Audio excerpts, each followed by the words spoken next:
bienvenue à l'enregistrement du culte pour ce 6e dimanche après la Trinité. Nous commençons avec l'introïte du jour. N'aie pas peur, car je t'ai racheté. Je t'ai appelé par ton nom. Tu m'appartiens. Poussez des cris de joie en l'honneur de l'Éternel, habitant de toute la terre. Servez l'Éternel avec joie. Venez avec allégresse en sa présence. Sachez que l'Éternel est Dieu. C'est lui qui nous a fait, et nous lui appartenons. Nous sommes son peuple, le troupeau dont il est le berger. Célébrez-le. Bénissez son nom, car l'Éternel est bon. Sa bonté dure éternellement, et sa fidélité de génération en génération. Au nom du Père et du Fils et du Saint-Esprit. Amen. Confessons nos péchés. Dieu Tout-Puissant, Père miséricordieux, je confesse devant toi, moi, pauvre et misérable pécheur, toutes mes iniquités et mes péchés par lesquels je t'ai offensé et mérité ta juste colère et ton châtiment, dans le temps et dans l'éternité. Je m'en repens de tout mon cœur. Je regrette sincèrement de les avoir commis, et je te supplie, par ta grâce infinie, et par les souffrances amères et la mort innocente de ton Fils bien-aimé, Jésus-Christ, mon Seigneur, de m'accorder ta grâce et ta miséricorde. Amen. Dans sa miséricorde, le Dieu Tout-Puissant a livré son Fils unique à la mort pour vous. En son nom, il vous pardonne toutes vos fautes.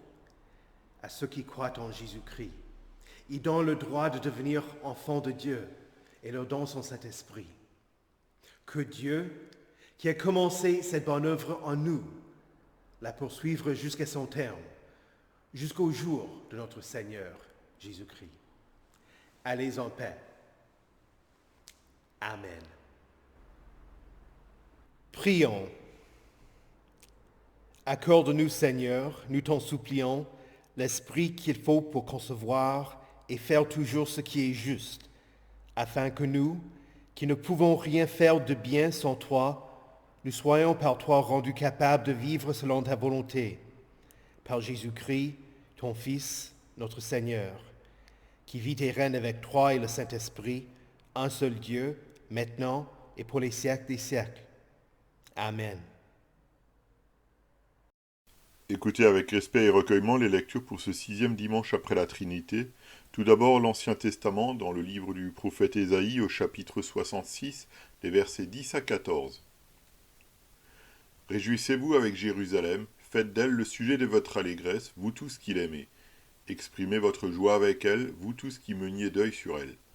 Ainsi vous vous nourrirez à satiété à sa poitrine consolatrice, ainsi vous savourerez avec bonheur la plénitude de sa gloire. En effet, voici ce que dit l'Éternel. Je dirigerai la paix vers elle comme un fleuve, et la gloire des nations comme un torrent qui déborde, et vous serez allaités, portés sur les bras et caressés sur les genoux. Tout comme un homme est consolé par sa mère, je vous consolerai moi-même, vous recevrez la consolation dans Jérusalem.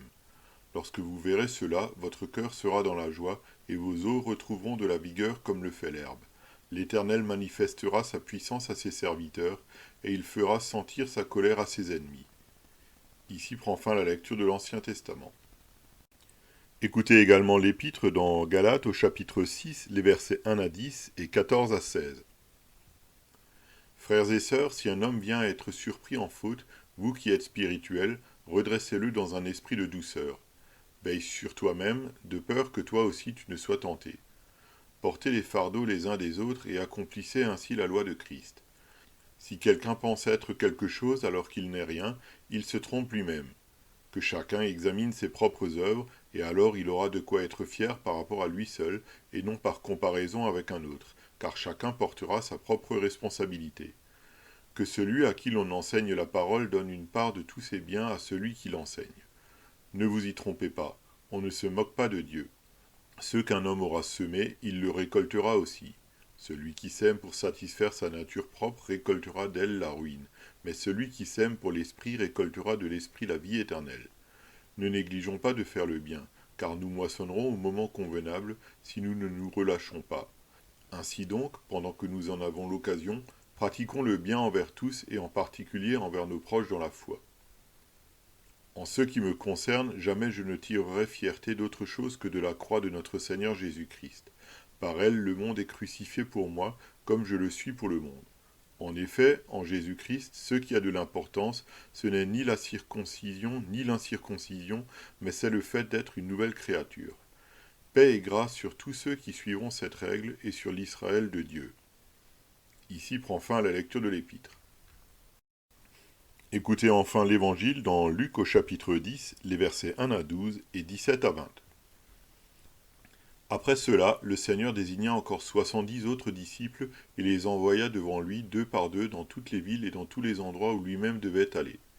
Il leur dit, « La moisson est grande, mais il y a peu d'ouvriers. Priez donc le maître de la moisson d'envoyer des ouvriers dans sa moisson. Allez-y, je vous envoie comme des agneaux au milieu des loups. Ne prenez ni bourse, ni sac, ni sandales, et ne saluez personne en chemin.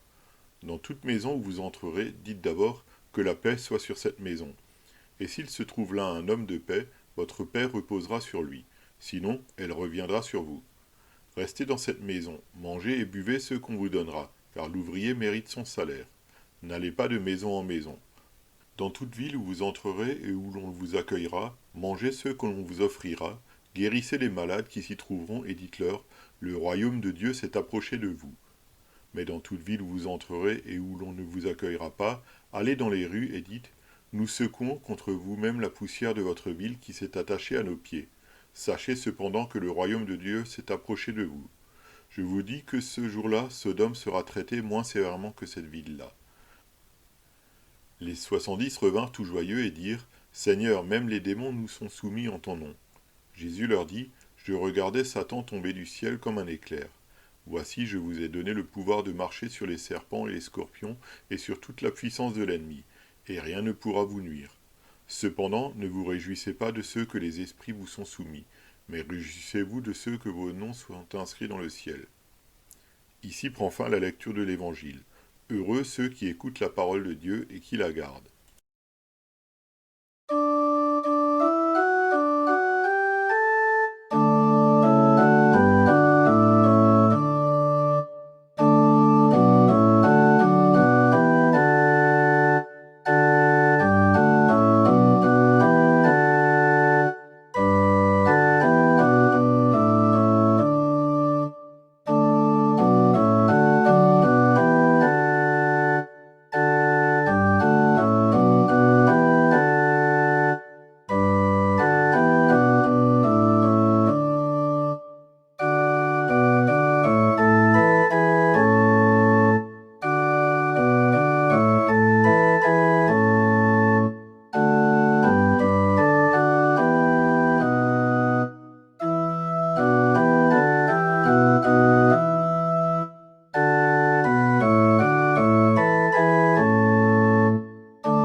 Ô Éternel, que ma bouche annonce ta sagesse, ma langue proclame ta justice.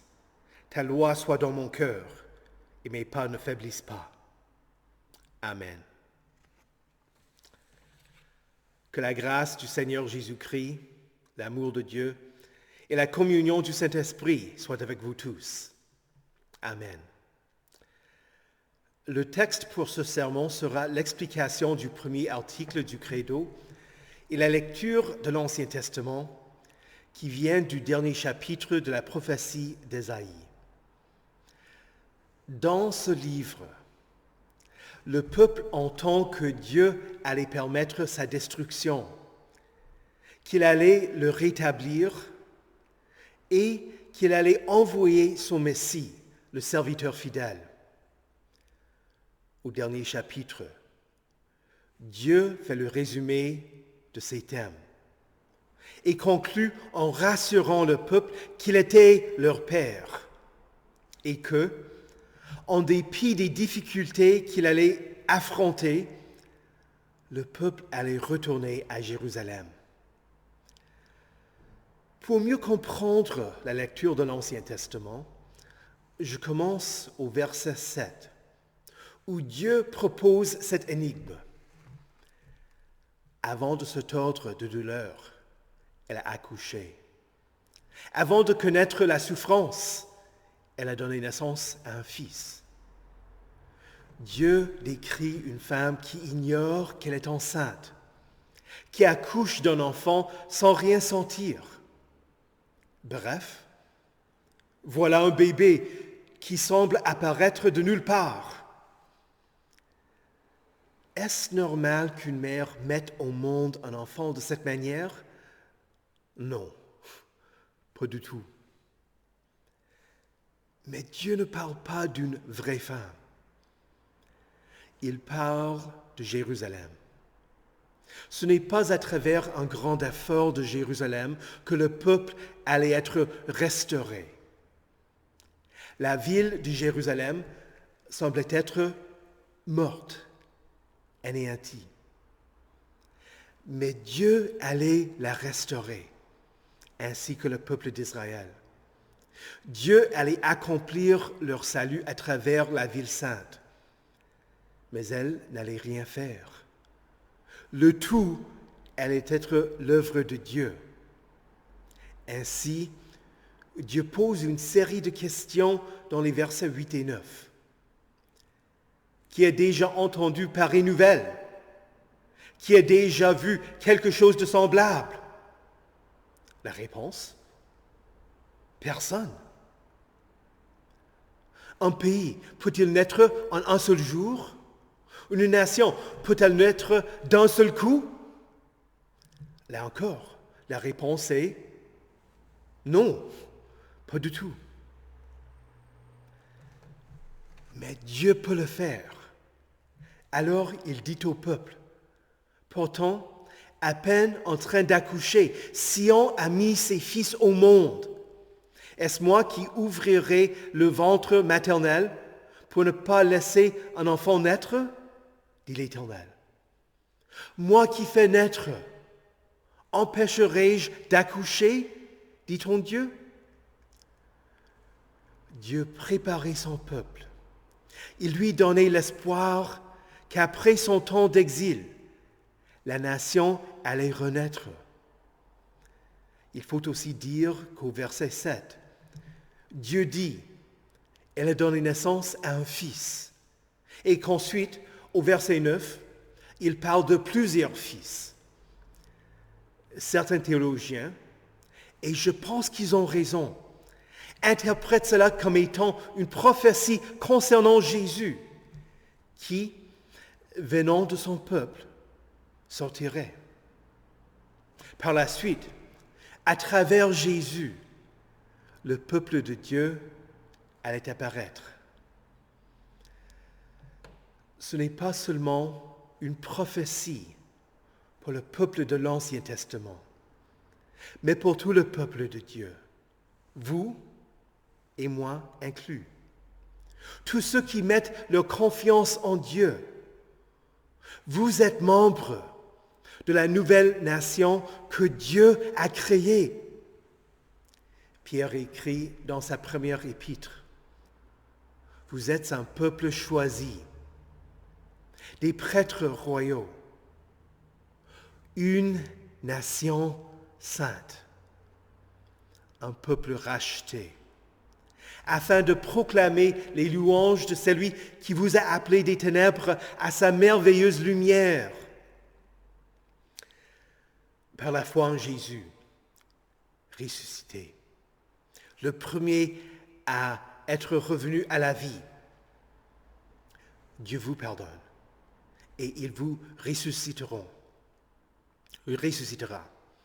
Il vous donne la nouvelle naissance d'eau et d'esprit à travers votre baptême. Il vous régénère, c'est-à-dire qu'il vous engendre à nouveau et que vous êtes de nouvelles créatures auxquelles sont données une nouvelle vie en Jésus-Christ pour la vie éternelle. Cette parole de l'Évangile est pour vous. Ainsi, le premier verset de notre texte dit « Réjouissez-vous avec Jérusalem. Faites d'elle le sujet de votre allégresse, vous tous qui l'aimez. Exprimez votre joie avec elle, vous tous qui menez deuil sur elle. » Les Israélites allaient se lamenter sur la destruction de Jérusalem. Et quand ils sont rentrés en terre promise, après la reconstruction du temple, ils se lamentaient aussi. Les aînés pleuraient, non pas de joie, mais de douleur, parce que le temple avait été rebâti, mais parce qu'il n'était moins prestigieux que le temple de Salomon. Mais Dieu dit à ces gens de se réjouir et de voir Jérusalem comme étant leur mère. Visualisez ce qu'Ésaïe écrit. Vous vous nourrirez à satiété, à sa poitrine consolatrice. Ainsi, vous savourerez avec bonheur la plénitude de sa gloire. C'est l'image d'une mère qui allaite son enfant, qui lui donne à manger, qui le réconforte avec des paroles douces, qui, par amour, le caresse et le tient tendrement. Paul exprime cette même idée pour les chrétiens dans sa lettre aux Galates. Il dit, la Jérusalem d'en haut est libre. C'est elle qui est notre mère. On comprend que Paul parle de l'Église. C'est assez rare que les luthériens parlent de l'Église comme étant leur mère, tandis que l'Église catholique, elle prétend être la Sainte Mère Église.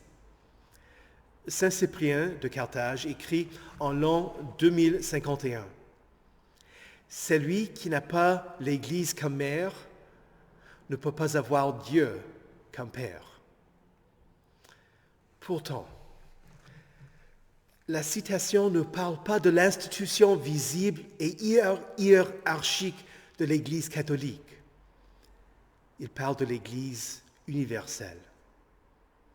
Elle est notre mère. C'est pourquoi Luther écrit que cette mère donne naissance aux enfants sans cesse jusqu'à la fin du monde. À travers l'enseignement et la proclamation de l'Évangile. Ainsi, elle porte des enfants qui savent qu'ils sont justifiés par la foi et non par la loi. Oui, nous devons reconnaître que l'Église est notre mère. Mais pour notre Père céleste, il ne suffit pas qu'on connaisse l'Église comme étant sa mère. Il veut être connu comme étant notre Père. Il a envoyé son Fils pour nous faire le connaître. Écoutez bien. En effet, voici ce que dit l'Éternel. Je dirigerai la paix vers elle comme un fleuve, et la gloire des nations comme un torrent qui déborde. et vous serez allaités, portés sur les bras et caressés sur les genoux. Il se décrit comme s'occupant de Jérusalem. Il la protège pour qu'elle vive en paix. Il conduit la gloire des nations vers elle pour qu'elle soit glorifiée surabondamment. Il s'occupe de Jérusalem pour qu'elle s'occupe du peuple. On peut dire la même chose en ce qui concerne l'Église. L'Église est glorieuse, sans tache, ni ride, ni rien de semblable, mais sainte et irréprochable. Et tout ceci à travers Jésus, qui l'a purifié et lavé par l'eau de la parole. Dans l'explication du symbole apostolique, Luther souligne non pas seulement le fait que Dieu nous a créés, mais qu'il s'occupe activement de vous, de votre être, corps et âme. Il vous nourrit, vous habille, vous fournit un logement, vous entoure d'autres qui vous aiment. Tout ce que vous avez est un don qu'il vous a offert. Combien de gens regardent leur bien et disent « Regardez ce que j'ai gagné !» Mais n'est-ce pas Dieu qui vous donne la terre, les animaux, les plantes, les métaux, les matériaux, le savoir-faire, etc. N'est-ce pas lui qui vous fait vivre en sécurité pendant une époque de paix, dans un pays juste, où ceux qui font le mal sont retenus? Ce n'est pas que vous en soyez dignes. Dieu le fait par sa pure bonté et sa miséricorde paternelle. Chers chrétiens, frères et sœurs en Christ, Dieu veut que vous le voyiez comme étant la source de votre vie, comme votre Père céleste qui vous aime intimement. De la même manière que Dieu a décrit Jérusalem pour les Israélites ou l'Église pour les chrétiens, il veut que vous le voyiez de la même manière, plein d'amour et de tendresse. Vous êtes ses fils, ses filles bien-aimées. Pour vous, il est le Père qui, en vous tenant par les bras, vous fait sauter sur ses genoux. Il est le Père qui vous tient près de lui, qui vous console. Il est le Père de votre frère Jésus-Christ. Bien que le premier article du Credo parle du Père comme étant le Créateur, il est beaucoup plus. C'est ainsi que Dieu dit dans les versets 13 et 14, « Tout comme un homme est consolé par sa mère, je vous consolerai moi-même. Vous recevrez la consolation dans Jérusalem. Lorsque vous verrez cela, votre cœur sera dans la joie et vos os retrouveront de la vigueur comme le fait l'herbe. L'Éternel manifestera sa puissance à ses serviteurs et il fera sentir sa colère à ses ennemis. Vous avez en Dieu votre Père céleste. C'est lui qui s'occupe des cieux et de la terre, s'occupe aussi de vous, de votre corps et de votre âme. Ne regardez pas aux circonstances de votre vie pour vous faire une idée de ce qui est pour vous le Père, pour savoir qu'il vous aime. Croyez-le par la foi en lui. Écoutez sa parole où il vous dit « Vous êtes mon cher fils, vous êtes ma fille précieuse. » Invoquez-le dans la détresse. Tournez-vous vers lui quand vous êtes en difficulté. Et sachez que votre tendre Père agit pour vous par sa pure bonté et sa miséricorde paternelle. Et pour tous ses bienfaits, vous devez le bénir et lui rendre grâce, le servir et lui obéir. Croyez-le fermement. Au nom de Jésus, Amen. Que la paix de Dieu, qui surpasse toute intelligence, garde vos cœurs et vos esprits en Jésus-Christ pour la vie éternelle. Amen. Prions. Ô Père céleste, nous te rendons grâce pour le fait que Satan ait été vaincu, qu'il soit tombé des cieux et qu'il ne puisse plus nous accuser de nos péchés, car Jésus a subi la punition que nous méritons. Nous te prions pour ceux que le diable et ses démons harcèlent, tentent et possèdent. Selon ta miséricorde, aie pitié d'eux et libère-les de la même manière que tu as libéré ceux qui accueillirent le ministère des 70 disciples. Nous te demandons d'en appeler et d'en envoyer d'autres qui assujettiront les démons en ton nom. À travers la mort et la résurrection de ton Fils, délivre-nous du mal. Seigneur, dans ta miséricorde, écoute notre prière. Ô Dieu miséricordieux, nous te prions pour ceux qui sont liés par leurs péchés et qui ne peuvent pas se libérer. Envoie-leur des personnes spirituelles qui pourront les amener à renoncer à leurs péchés dans un esprit de douceur. Conduis tes chrétiens pour qu'ils tiennent ferme dans la liberté de Jésus et ne se placent pas de nouveau sous la contrainte d'un esclavage au péché. Aide-nous tous à porter les fardeaux de nos frères et sœurs et à pratiquer le bien envers tous, en particulier envers nos proches dans la foi. Seigneur, dans ta miséricorde, écoute notre prière. Ô Dieu, notre Sauveur, nous te glorifions pour l'activité missionnaire de ton Église, ici et à travers le monde. En particulier, nous te sommes reconnaissants pour les camps de mission et jeunesse. Nous te glorifions pour l'enseignement parmi les cadets par le pasteur Schmidt, et nous te sommes reconnaissants pour l'engagement de nos jeunes qui ont organisé et œuvré pour le premier camp. Donne bonne route à ceux qui rentrent après le camp.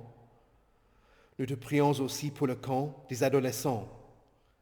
Selon ta bonté, conduis les participants au site du camp en sécurité.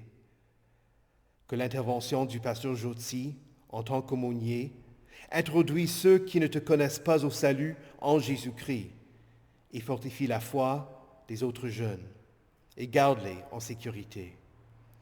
Seigneur, dans ta miséricorde, écoute notre prière. Seigneur, la source de notre salut, donne-nous ta joie aujourd'hui et toujours, en nous rassurant par le fait que nos noms sont inscrits dans le ciel. Appelle vers toi ceux qui ne te connaissent pas encore et utilise nos paroisses et nos paroissiens pour envoyer des ouvriers dans ta moisson. Sème ta parole pour qu'il y ait une récolte abondante pour la vie éternelle. Corrige ceux qui mettent leur confiance en eux-mêmes. Soutiens ceux qui désespèrent parce qu'ils savent qu'ils ne sont pas dignes du salut.